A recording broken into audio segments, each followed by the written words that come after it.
जय हिंद दोस्तों, रक्षक खन्ना के चैनल में आपका स्वागत है। दोस्तों, आज के इस वीडियो में मैं आपको कुछ महत्वपूर्ण जानकारियां देने वाला हूं। कौन कौन सी जानकारियां मैं आपको दूंगा, पहले ये समझ लेते हैं। लो जी, डीए 50% मर्ज पर काम शुरू। पेंशनर की बेसिक पेंशन में बढ़ोतरी होगी। जी हाँ दोस्तों, एक खबर आई है सोशल मीडिया पे जिसमें यह बताया जा रहा है कि भारत सरकार डीए 50% मर्ज पे काम कर रही है। आगे चलकर आपका डीए मर्ज होगा, ऐसा बताया जा रहा है। और जब आपका डीए मर्ज होगा तो उससे आपकी बेसिक पेंशन भी बढ़ जाएगी। तो एक मैं आपको आगे जानकारी दूंगा। अगली जानकारी मैं आपको दूंगा, रिकॉर्ड से आया जवाब। जी हाँ दोस्तों, एसीपी लेने के लिए रिकॉर्ड से जवाब आया है पेंशनर के पास। पेंशनर ने कार्रवाई करी थी रिकॉर्ड से एसीपी लेने के लिए, लेकिन रिकॉर्ड ने कुछ ऑब्जेक्शन लगा दिए कि किस बेस पर आपको एसीपी दी जाएगी। कुछ इंफॉर्मेशन है, महत्वपूर्ण जानकारी है एसीपी लेने के लिए। एक लेटर में आपको समझाऊंगा आगे रिकॉर्ड का। फिर दोस्तों एक और मैं आपको जानकारी दूंगा, 8 लाख का एरियर मिला। जी हाँ दोस्तों, फैमिली पेंशनर को सीपी ग्राम से 8 लाख का एरियर दिया गया है। किस चीज का ये एरियर है, क्या आपको भी मिल सकता है अगर आप कार्रवाई करते हैं सीपी ग्राम से? तो एक मैं आपको जानकारी दूंगा इस पे। फिर एक और मैं आपको जानकारी दूंगा कम्यूटेशन को लेके, कुछ एएफटी के जजमेंट को लेके। तो दोस्तों बस यही जानकारी है जो मैं आपको देने वाला हूं, इसलिए इस वीडियो को आप शुरू से लेके आखिरी तक देखेगा और अपने ग्रुप में भी शेयर कर दीजिएगा। वीडियो में आगे बढ़ने से पहले एक छोटी सी अपील कर रहा हूं, अगर आप पहली बार मेरा चैनल देख रहे हैं या फिर ये वीडियो देख रहे हैं तो आप मेरा चैनल सब्सक्राइब भी कर सकते हैं जिसका नाम है रक्षित खन्ना, क्योंकि ऐसी जानकारियां, ऑथेंटिक जानकारियां आपको मिलती रहती है इस चैनल के माध्यम से। चलते हैं दोस्तों, आगे बढ़ते हैं, एक एक करके जानकारी समझते हैं। सबसे पहली जानकारी है, कम्यूटेशन की रिकवरी बंद कराने के लिए पेंशनर्स एएफटी में कोर्ट केस जीत गए हैं, लेकिन जजमेंट आने के बाद पेंशन में से रिकवरी बंद नहीं हुई है। जी हाँ दोस्तों कल मैंने आपको एक जजमेंट समझाया था दिल्ली एएफटी का। जी हाँ दोस्तों, ये वाला जजमेंट था जो 27 अगस्त 2024 को आ गया था। मैंने इसमें बताया था कि एएफटी ने एक ऑर्डर पास किया है पेंशनर के फेवर में, और इसमें लिखा हुआ है कि पेंशनर की आगे की रिकवरी बंद कर दी जाए। और दोस्तों इनका रैंक था सूबेदार, ये मैंने आपको कल समझाया था। लेकिन दोस्तों ऑर्डर तो निकल गया, लेकिन अभी तक पेंशनर की रिकवरी बंद नहीं हुई। जी हाँ दोस्तों, इस ऑर्डर में 3 महीने के लिए लिखा हुआ था। इसमें लिखा हुआ है, in the matter be completed by either side with in A time frame of 3 month. 3 month का दोस्तों यहाँ पे टाइम दिया था। हालांकि दोस्तों ये ऑर्डर आ गया था 27 अगस्त 2024 को, यानी नवंबर में, दिसंबर में इनकी रिकवरी बंद होनी चाहिए। जी हाँ दोस्तों, मैंने पेंशनर से भी पूछा था क्या आपकी रिकवरी बंद हो गई है, आपका ऑर्डर तो बहुत पहले आ गया था। पेंशनर ने बताया कि अभी तक हमारी रिकवरी बंद नहीं हुई है। तो दोस्तों मैं इन पेंशनर को सलाह दूंगा कि लगातार आप अपने वकील से पूछते रहिए अपनी रिकवरी बंद कराने के लिए। जी हाँ दोस्तों, एक दो एडवाइस मैं आपको और दूंगा। अब दोस्तों ऑर्डर तो आपके फेवर में आ जाता है, लेकिन वो ऑर्डर का पालन नहीं होता पेंशन डिस्पेंसिंग एजेंसी द्वारा या फिर रिकॉर्ड के द्वारा। ऐसा क्यों? अब दोस्तों इसके दो कारण है, वो मैं आपको समझा रहा हूं। दिल्ली हाई कोर्ट का स्टे एएफटी के जजमेंट पे। जी हाँ दोस्तों, जैसा आपको बताया पहले एएफटी दिल्ली के द्वारा एक ऑर्डर आया था कम्यूटेशन की रिकवरी बंद करने के लिए। बाद में दिल्ली हाई कोर्ट ने एएफटी के फैसले पर रोक लगा दी, उस पर ही स्टे लगा दिया। इस वजह से दोस्तों जो पेंशनर्स कोर्ट केस कर रहे हैं एएफटी में, उनके जजमेंट भी रुक रहे हैं। जी हाँ दोस्तों, उसका पेमेंट नहीं हो पा रहा। हालांकि पेंशनर के फेवर में जजमेंट आ जाता है, लेकिन रिकवरी बंद नहीं हो रही। इसका कारण है कि जो दिल्ली हाई कोर्ट ने एएफटी के ऑर्डर पे स्टे लगा रखा है, इस वजह से कम्यूटेशन की आपकी रिकवरी बंद नहीं हो रही। तो इसके लिए आपको थोड़ा वेट करना पड़ेगा। जी हाँ दोस्तों, इसके लिए आप लगातार अपने वकीलों से कांटेक्ट करते रहिए। जी हाँ दोस्तों, ऑर्डर तो आ गया, आपका जजमेंट तो आ गया, लेकिन रिकवरी बंद कराने के लिए इसके लिए आपको थोड़ा वेट करना पड़ेगा। तो पहला कारण तो है कि दिल्ली हाई कोर्ट ने एएफटी के फैसले पर अभी स्टे लगा रखा है। हालांकि दोस्तों मैंने आपको कल भी बताया था कि एएफटी लखनऊ का भी एक फैसला आया है जो काफी हेल्प कर सकता है वकीलों की। जी हाँ दोस्तों, तो थोड़ा आप वेट कर सकते हैं। तो दोस्तों यही पेंशनर्स थे, इनका नाम था पद्मनाभान। जी हाँ दोस्तों, इनके द्वारा ही कोर्ट केस करा गया था। ये जीत भी गए हैं, लेकिन अभी तक इनकी रिकवरी बंद नहीं हुई है।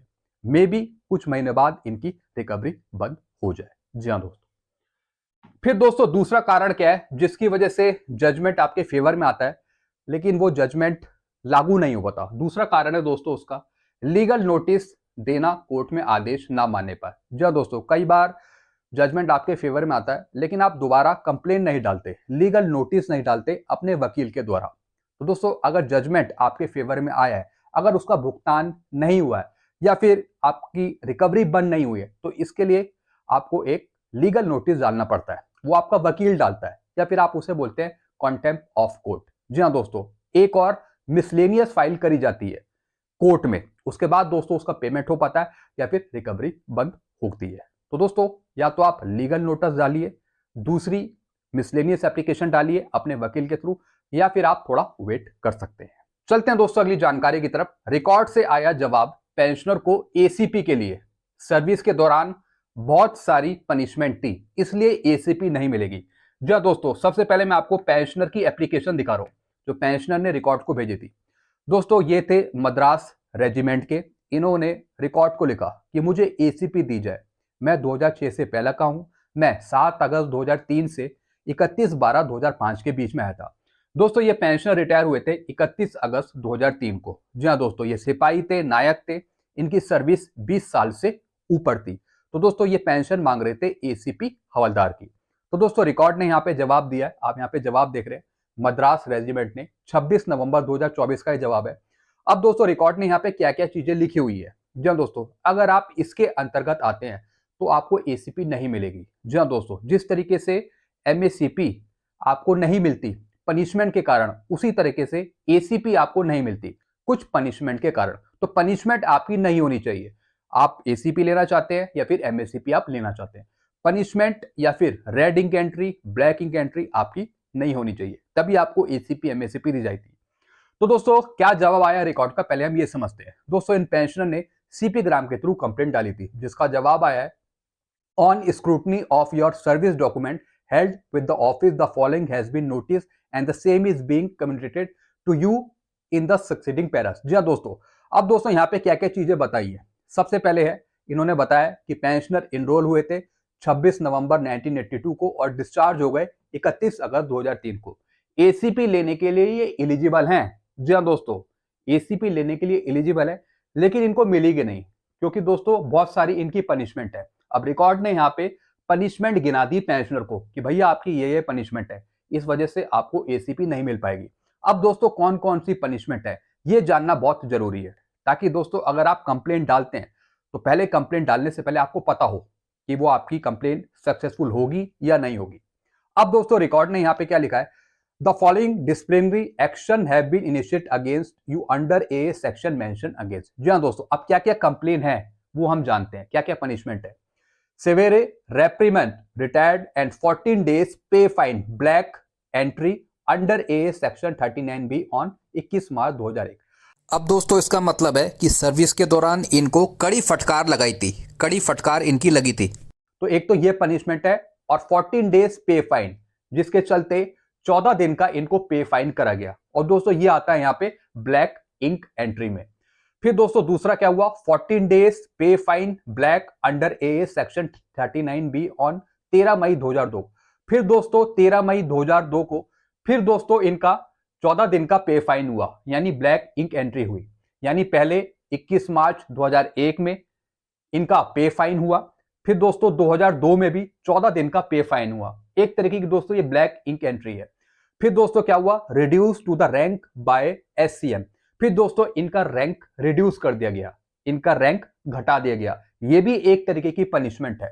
अब दोस्तों ये सब रूल है ए सेक्शन 39 है, इस सब रूल के अंतर्गत इनको पनिशमेंट मिली है। इन view the above your total non qualifying service is 329 days। जी हाँ दोस्तों, यानी पे फाइन हो गया, या फिर कोई रेड इंक एंट्री मार्क हो गई, ब्लैक इंक एंट्री मार्क हो गई, तो दोस्तों ये सब नॉन क्वालिफाइंग सर्विस में आते हैं। यानी जो आपके दिन है वो घटा दिए जाते हैं आपकी सर्विस में से।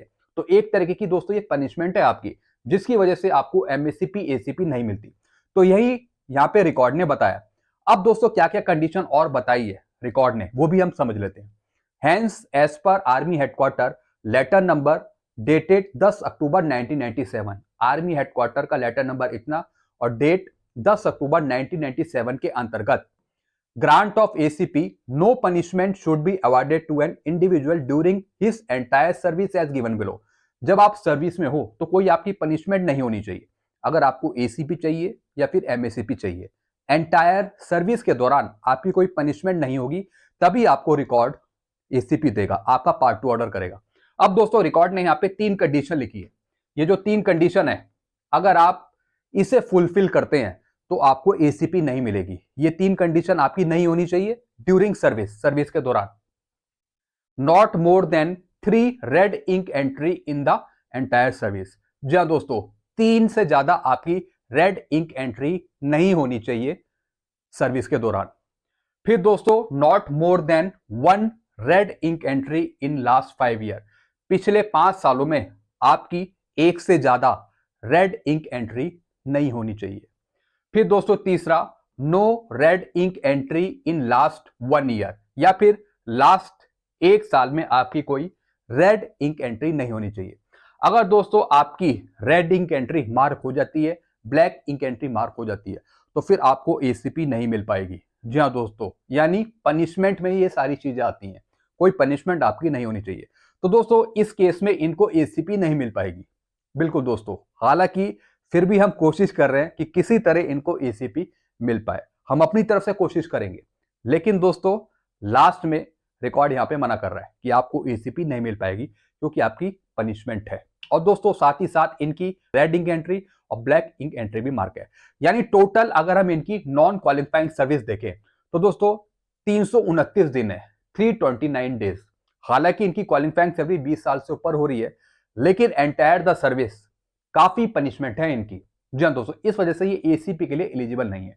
लेकिन फिर भी हम कोशिश करेंगे किसी तरीके से कि इनको एसीपी दी जाए। जी हाँ दोस्तों, हम हार नहीं मानते, भले ही रिकॉर्ड मना कर रहा हो, भले ही रूल्स के खिलाफ हो, लेकिन हम कोशिश करते हैं। जी हाँ दोस्तों, चलते हैं दोस्तों अगली जानकारी की तरफ।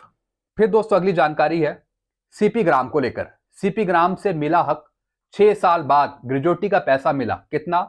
8,54,000। डिपेंडेंट के रूप में बेटे का नाम भी पीपीओ में जुड़ गया।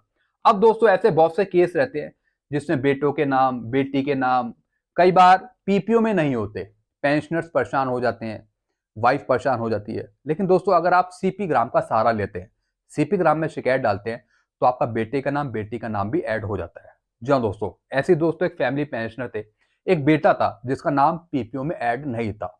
और दोस्तों जब पेंशनर रिटायर हुए उसके बाद ग्रेजुएटी का पैसा भी था जो नहीं मिला था।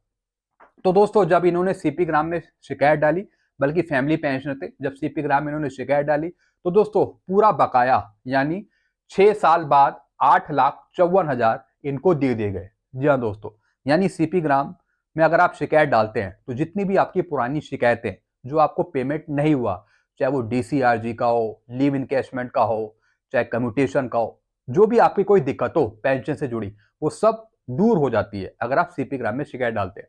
तो दोस्तों 6 साल बाद इनको 8,54,000 पेमेंट हुआ डीसीआरजी का, और साथ ही साथ जो बेटा था उसका नाम भी पीपीओ में ऐड हो गया काफी साल बाद। तो दोस्तों ये काफी अच्छा काम कर रही है सीपी ग्राम पेंशनर के हक में। कुछ पेंशनर्स की प्रॉब्लम सॉल्व हो जाती है और कुछ ऐसे पेंशनर हैं जिनकी सॉल्व नहीं होती। तो दोस्तों उन पेंशनर्स को लगातार रिमाइंडर डालना है ताकि जो आपका रुका हुआ पेमेंट है वो आपको मिल जाए। अगर पेंशन आपकी गलत है फिर वो भी सही हो जाती है सीपी ग्राम के थ्रू। तो दोस्तों ये सारी चीजें बताई है department of pension and pension welfare ने। जी हाँ दोस्तों, चलते हैं अगली जानकारी की तरफ। एनसीसीआरसी की खबर, क्या डीए को मूल वेतन में मिलाया जाएगा? अब मैं बात करूंगा डीए मर्ज को लेकर। जैसा मैंने आपको बताया कि खबर आ रही है कि शायद भारत सरकार आपका डीए डीआर मर्ज करे, ऐसा मैं नहीं कह रहा हूं, ऐसा सोशल मीडिया पे बताया जा रहा है।